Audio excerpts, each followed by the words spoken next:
എൻ്റെ പേര് ലിൻഡ. എൻ്റെ മനസ്സിൽ ഒരിക്കലും മറക്കാനാവാത്ത സംഭവമാണ് ഞാൻ പറയുന്നത്. ജീവിതത്തിൽ പകുതി മുക്കാൽ ഭാഗം ആർഭാട ജീവിതം നയിച്ചിരുന്ന ആളായിരുന്നു ഞാൻ. അങ്ങനെയിരിക്കെ പകുതിക്ക് വെച്ച് ചില സമയത്ത് കുറച്ച് പാളിച്ചകളൊക്കെ പറ്റിയിരുന്നു. അത് അച്ഛനുണ്ടായിരുന്ന ഒരു അബദ്ധം പറ്റിയതായിരുന്നു. അങ്ങനെയിരിക്കെയായിരുന്നു ഞങ്ങളുടെ ജീവിതം ആകെ താറുമാറായത്. ഞങ്ങളുടെ വീട്ടിലെ കഷ്ടപ്പാടും പഠിത്തത്തിൻ്റെയൊക്കെ കാര്യം അനുസരിച്ച് തന്നെ വീട്ടിനടുത്ത് തന്നെ തരക്കേടില്ലാത്ത പണക്കാരനായി ഇക്കയായിരുന്നു സുബീർക്ക. എനിക്ക് ഗൾഫിലേക്ക് ഒരു ജോലി ശരിയാക്കി തന്നിരുന്നു. അത്രയും നാൾ വരെ ഞാൻ കഷ്ടപ്പാട് സഹിച്ചാണ് ജീവിച്ചെങ്കിലും പിന്നീട് അവിടെ എത്തിയപ്പോൾ എൻ്റെ ജീവിതത്തിൽ ഒരിക്കലും മാറാത്ത സംഭവങ്ങൾ എൻ്റെ ജീവിതത്തിൽ മാറിയിരുന്നു.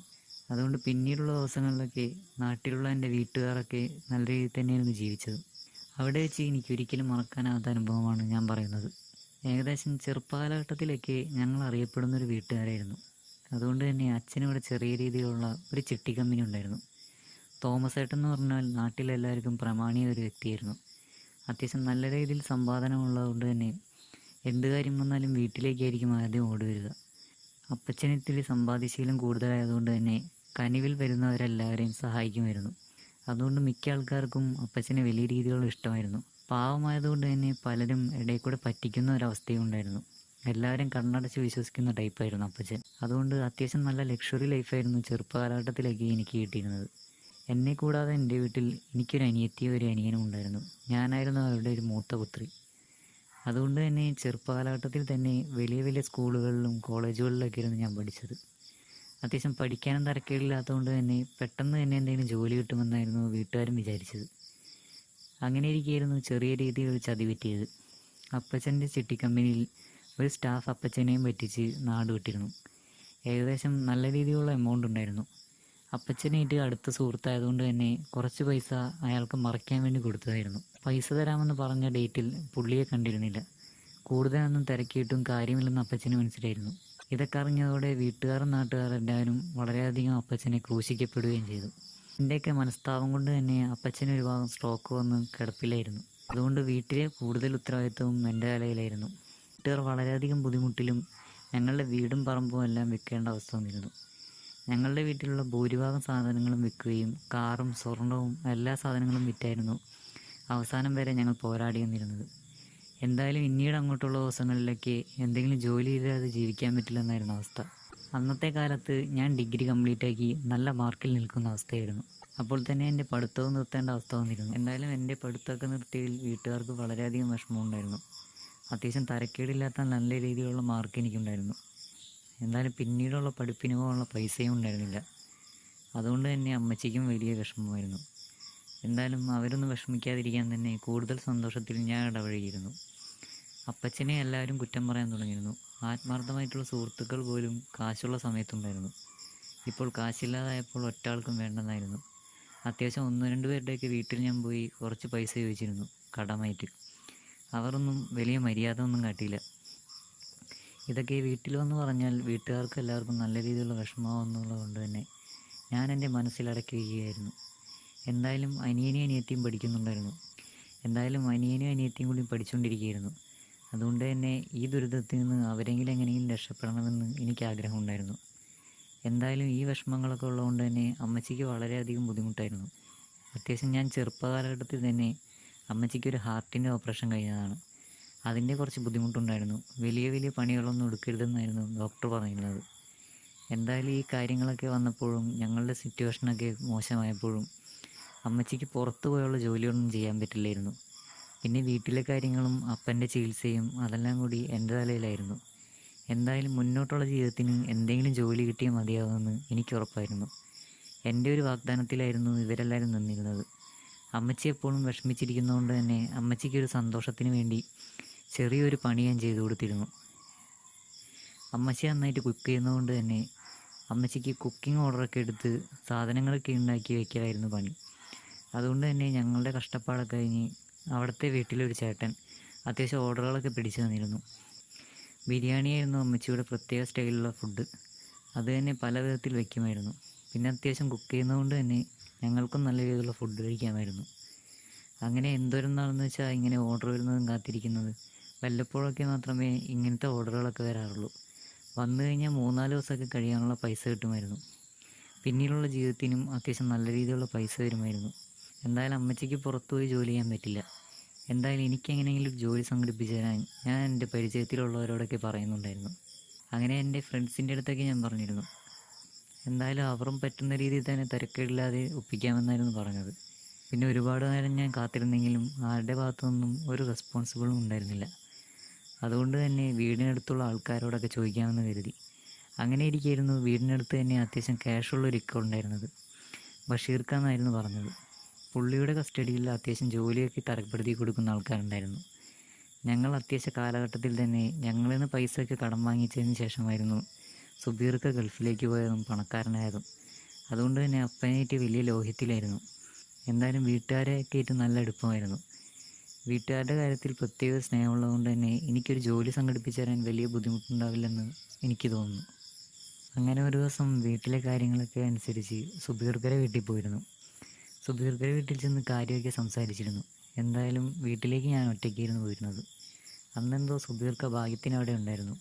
പുള്ളിക്ക് ഓരോ കാര്യങ്ങളായിട്ട് പലവിധ തിരക്കുകളായിരുന്നു. പുള്ളിയുടെ വീട്ടിൽ ഇപ്പോൾ ഉമ്മയും വാപ്പയും പിന്നെ ഭാര്യയുമായിരുന്നു ഉണ്ടായിരുന്നത്. പിന്നെ ഒന്നിലോ രണ്ടിലോ പഠിക്കുന്ന ഒരു കുട്ടിയുണ്ടായിരുന്നു. സുബീർക്ക ഗൾഫിലായിരുന്ന സമയത്തൊക്കെ മൊബൈലത്തെ ഇടയ്ക്കിട്ട് വീട്ടിൽ വരാറുണ്ടായിരുന്നു. കുട്ടികളെയും കൊണ്ടായിരിക്കും വരാറ്. ഞങ്ങളായിട്ട് നല്ല ബന്ധത്തിലായതുകൊണ്ട് തന്നെ ഞങ്ങൾ നല്ല കമ്പനിയായിരുന്നു. മുബീനത്തെ അടുത്ത് ഞാൻ കാര്യങ്ങളൊക്കെ സംസാരിച്ചപ്പോൾ മുബീനത്തേക്കും വല്ലാത്ത രീതിയിലുള്ള വിഷമം ഉണ്ടായിരുന്നു. വീട്ടിലെ അവസ്ഥയൊക്കെ പറഞ്ഞ് ഇക്കയോട് എങ്ങനെയെങ്കിലും ഒരു ജോലി സംഘടിപ്പിച്ച് തരാമെന്ന് മുബീനത്തെ വാഗ്ദാനം ചെയ്തിരുന്നു.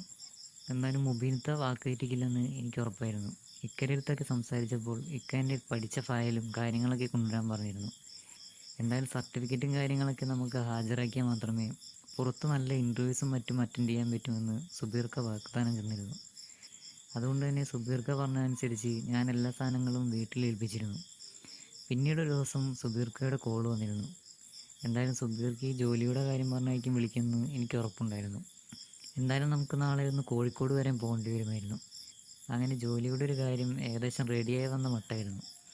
എന്തായാലും രാവിലെ തന്നെ പോകേണ്ടി വരുമായിരുന്നു. എന്തായാലും മുബീനയ്ക്ക് ജോലിയുള്ളതുകൊണ്ട് തന്നെ നമുക്ക് രണ്ടുപേർക്കും പോകണമെന്ന് പറഞ്ഞു.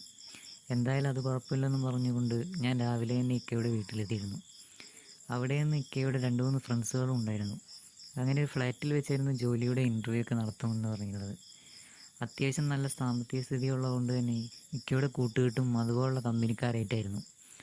അത്യാവശ്യം ലക്ഷറി ലൈഫ് മെയിൻറ്റെയിൻ ചെയ്യുന്ന ബിസിനസ്സുകാരായിട്ടായിരുന്നു കൂടുതലും കൂട്ട്. അങ്ങനെ ഫ്ലാറ്റിൽ വെച്ച് അവർ എനിക്ക് അത്യാവശ്യം ഇൻ്റർവ്യൂവും കാര്യങ്ങളൊക്കെ അറ്റൻഡ് ചെയ്യിപ്പിച്ചിരുന്നു. അങ്ങനെ കാര്യങ്ങളൊക്കെ ചോദിച്ച് മനസ്സിലാക്കിയതിന് ശേഷം എല്ലാം കഴിഞ്ഞ് ഫുഡൊക്കെ കഴിച്ച് ഞങ്ങൾ തിരികെ വീട്ടിലേക്ക് വന്നിരുന്നു. സുബീർക്ക് അവരെക്കുറിച്ച് പറഞ്ഞ കാര്യങ്ങളൊക്കെ അനുസരിച്ച് നോക്കുകയാണെങ്കിൽ എന്തായാലും ജോലി ശരിയാവാൻ സാധ്യതയുണ്ടെന്നാണ് പറഞ്ഞത്. എന്തായാലും ആ ഹിന്ദിക്കാരനെ കണ്ടില്ലേ, പുള്ളിയാണ് ആ കൂട്ടത്തിൽ വന്ന ഏറ്റവും വലിയ വമ്പൻ എന്നായിരുന്നു അവർ പറഞ്ഞത്. പുള്ളിക്ക് ദുബായിൽ ഇല്ലാത്ത ബിസിനസ്സുകളില്ല. എന്തായാലും ജോലിക്കൊരു നോട്ടം ഉണ്ടായിരിക്കുമെന്ന് എനിക്കൊരു വിശ്വാസമായിരുന്നു. അത്യാവശ്യം നല്ല രീതിയിൽ തന്നെ ഞാൻ പെർഫോമൻസ് ചെയ്യുകയും ചെയ്തിരുന്നു. അങ്ങനെ ഇരിക്കെ ഞാൻ വീട്ടിലെത്തി സമാധാനമായിട്ടൊന്ന് കിടന്നുറങ്ങിയിരുന്നു. അങ്ങനെ ഇരിക്കെ ഒരു ദിവസം രാത്രിയായിരുന്നു കോൾ വന്നത്. മൊബൈലത്തായിരുന്നു വിളിച്ചിരുന്നത്. എന്തായാലും നീ ജോലിക്ക് പോകാനൊക്കെ റെഡിയല്ലേ എന്നായിരുന്നു ഇത്തയുടെ ചോദ്യം. ഇതൊക്കെ കേട്ടപ്പോൾ ജോലി ഏകദേശം നല്ല രീതിയിൽ തന്നെ സെറ്റായി എന്നായിരുന്നു എൻ്റെ വിചാരവും. അങ്ങനെ എന്തായാലും നാളെയും മറ്റന്നാളൊക്കെ ഞാൻ ലീവായിരിക്കും. എന്തായാലും നിനക്ക് പോകാനുള്ള കാര്യങ്ങളൊക്കെ എന്തായാലും റെഡി ആയിട്ടുണ്ട്. ഇനി അങ്ങോട്ടെങ്ങാനും പോയി ജോലി കിട്ടി രക്ഷപ്പെട്ട് കഴിഞ്ഞാൽ പിന്നീടുള്ള ദിവസങ്ങളിലൊക്കെ നിനക്ക് ഭാഗ്യമായിരിക്കുമെന്നായിരുന്നു അവർ പറഞ്ഞത്. ഇതൊക്കെ കേട്ടപ്പോൾ വീട്ടിലെ ബുദ്ധിമുട്ടൊക്കെ പറഞ്ഞപ്പോൾ എന്തായാലും ജോലിക്ക് പോകാൻ തന്നെ തീരുമാനിച്ചു. വീട്ടുകാർക്കും അതൊരു ആശ്വാസമായിരുന്നു. അങ്ങനെ മുബീനത്തെയും കൂട്ടി വീട്ടിലുള്ള ഓരോ കാര്യങ്ങളൊക്കെ പറഞ്ഞ് ഞങ്ങൾ എന്തായാലും പോകാൻ തന്നെ തീരുമാനിച്ചു. എന്തായാലും ഷോപ്പിങ്ങിനും മറ്റും കാര്യങ്ങൾക്കൊക്കെ മുബീനത്തെയും ഒക്കെയും കൂടെ വന്നിരുന്നു. അങ്ങനെ അന്നത്തെ ദിവസം ഞങ്ങൾ ഒരുമിച്ചായിരുന്നു ഫുഡ് കോർട്ടിലും സിനിമയ്ക്കൊക്കെ പോയിരുന്നത്. എന്തായാലും ഇവിടുത്തെ അവസാനത്തെ ദിവസമല്ലേ, നല്ല രീതിയിൽ തന്നെ സന്തോഷിക്കാമെന്ന് കരുതി. പിന്നെ ഈ ബുദ്ധിമുട്ടിൽ നിന്നൊക്കെയുള്ള വിഷമത്തിൽ നിന്ന് മാറാൻ ഇതാണ് നല്ല വഴിയെന്ന് അവർ പറഞ്ഞു. അങ്ങനെ എൻ്റെ എല്ലാ ഫുൾ ചിലവുകളും അവരായിരുന്നു എടുത്തിരുന്നത്. അത്യാവശ്യം രാവിലെ പോയിട്ട് വൈകുന്നേരം ഒരു 8 മണിയായപ്പോഴാണ് വീട്ടിലെത്തിയത്. വീട്ടിലെത്തിയപ്പോൾ വീട്ടുകാർക്കൊക്കെ വല്ലാത്ത രീതിയിലുള്ള ടെൻഷനായിരുന്നു. പിന്നീടാണ് ഇവരൊപ്പം പോയതെന്ന് പറഞ്ഞപ്പോൾ വല്ലാത്ത നല്ല സന്തോഷം തോന്നിയത്. വീട്ടിൽ വന്ന് വീട്ടുകാരുടെ എല്ലാവരുടെയും വിശേഷങ്ങളൊക്കെ ഇക്ക തിരക്കിയിരുന്നു. അപ്പച്ചന് പണ്ടത്തെ രീതിയിലുള്ള സന്തോഷമൊന്നും ഇല്ലെന്നായിരുന്നു ഇക്ക പറഞ്ഞത്. അത് അസുഖത്തിൻ്റെ ആയിരിക്കും എന്നാണ് പറഞ്ഞത്. എന്തായാലും വീട്ടിലെ ചിലവിനുള്ള കുറച്ച് പൈസയൊക്കെ തന്ന് എല്ലാ കാര്യങ്ങളൊക്കെ അമ്മച്ചിയോടും അപ്പച്ചനോടും പറഞ്ഞിരുന്നു. എന്തുണ്ടെങ്കിലും ഞാനില്ലേ എന്നായിരുന്നു ഇക്ക പറഞ്ഞിരുന്നത്. അതുകൊണ്ട് തന്നെ 2-3 ദിവസത്തിനുള്ളിൽ നമുക്ക് ജോലിക്ക് പോകേണ്ടി വരും. അങ്ങനെ എന്തായാലും കാര്യങ്ങളൊക്കെ വേഗം വേഗം റെഡിയാവുന്ന മട്ടിലായിരുന്നു. എന്തായാലും ഈ ജോലി നിൻ്റെ ജീവൻ രക്ഷിക്കുമെന്നും ഇക്ക പറഞ്ഞു. അങ്ങനെ നേരം വൈകിക്കാതെ തന്നെ പിറ്റേ ദിവസം ഞങ്ങൾ ബന്ധുക്കാരെ എല്ലാവരെയും കണ്ട് എല്ലാ കാര്യങ്ങളും സംസാരിച്ചിരുന്നു. പിറ്റേ ദിവസം കാലത്തെ ഫ്ലൈറ്റിനായിരുന്നു എനിക്ക് ദുബായിക്ക് പോകേണ്ടത്. അങ്ങനെ ഇക്കാവുന്ന ഡീറ്റെയിൽസും കാര്യങ്ങളൊക്കെ വെച്ച് ഞാൻ പറഞ്ഞ സ്ഥലത്തെത്തിയിരുന്നു. അവിടെ തന്നെ കാറും വന്ന് എന്നെ പിക്ക് ചെയ്ത് കൊണ്ടുവരുന്നു. അവിടുത്തെ ഒരു ഓഫീസിലെ സ്റ്റാഫായിട്ടായിരുന്നു എനിക്ക് കിട്ടിയ ജോലി. അത്യാവശ്യം ഡിഗ്രി വരെയൊക്കെ പഠിച്ചതുകൊണ്ട് തന്നെ അങ്ങനത്തെ ഒരു ജോലിയെ എനിക്ക് കിട്ടിയിരുന്നുള്ളൂ. എന്തായാലും ഓഫീസ് വലിയൊരു അടിപൊളി ഓഫീസായിരുന്നു. എൻ്റെ ഫുൾ കാര്യങ്ങൾ ഏറ്റിരുന്നത് അവരായിരുന്നു. നമ്മൾ രാവിലെ ഡ്യൂട്ടിക്ക് പോയാൽ പിന്നെ വരുന്നത് ഒരു 8 മണിയാവും. അങ്ങനെ അവിടെ എത്തി 3-4 ദിവസത്തിനുള്ളിൽ കുറച്ച് കമ്പനിക്കാരൊക്കെ ഉണ്ടായിരുന്നു. ഹിന്ദിക്കാരായിരുന്നു കൂടുതലും ഉണ്ടായിരുന്നത്. പിന്നെ അറബൊക്കെ സംസാരിക്കുന്ന ആൾക്കാരും ഉണ്ടായിരുന്നു. ഇതിനിടയിലായിരുന്നു ബോസ് ഇപ്പോൾ ചാർജ് എടുത്തിരിക്കുന്ന ആൾ അത്യാവശ്യം ബുദ്ധിമുട്ടുള്ള ഒരാളാണെന്ന് പറഞ്ഞത്. അത്യാവശ്യം ചെറിയ കാര്യത്തിന് വരെ വളരെയധികം ചൂടാവുന്ന ഒരു ടൈപ്പായിരുന്നു. എന്ത് കാര്യം വന്നാലും നല്ല രീതിയിൽ ദേഷ്യപ്പെടുന്നത് കൊണ്ട് തന്നെ എന്നെ ആയിരിക്കും എല്ലാ കാര്യത്തിനും ചീത്ത പറയാറ്.